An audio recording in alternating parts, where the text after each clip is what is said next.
Hi guys, so today we'll be making a miniature polymer clay ramen bowl. So first you want to roll out a really nice and flat piece of yellow clay.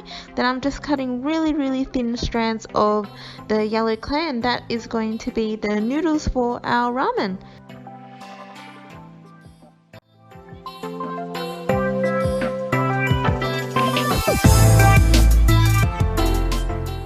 Your rice cakes. So what you need is white clay and pink clay, and you're going to lay them on top of each other. Then you're going to roll it just like a little Swiss roll. Then you're going to roll it out until it's nice and long and the size that you want it to be.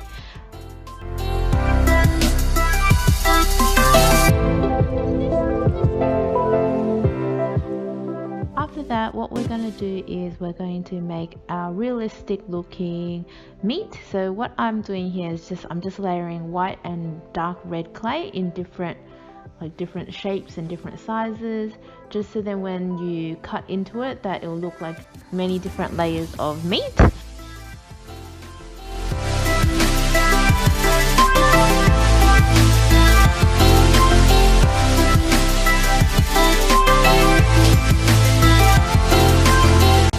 Our egg, so what I did is I used translucent clay and I cut it in half, and I just used some yellow clay, flattened that, and then I just popped it in the center so it just looks like an egg.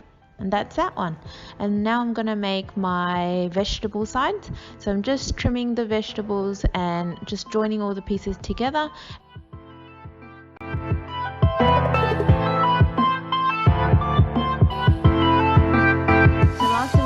To arrange our ramen bowl, so I've mixed some reds and added in with the noodles, and we're just going to add all our little elements that we made earlier, so just the vegetables, the fish cake, the meat, the egg, and some spring onions and some seaweed. And we can just rearrange it however you like. I just like to add all my condiments on the side, and I used the end of my toothpicks. I just broke that off, and then that was my chopsticks. And just add your eye pin at the end and let it set, and you've got your finished ramen bowl.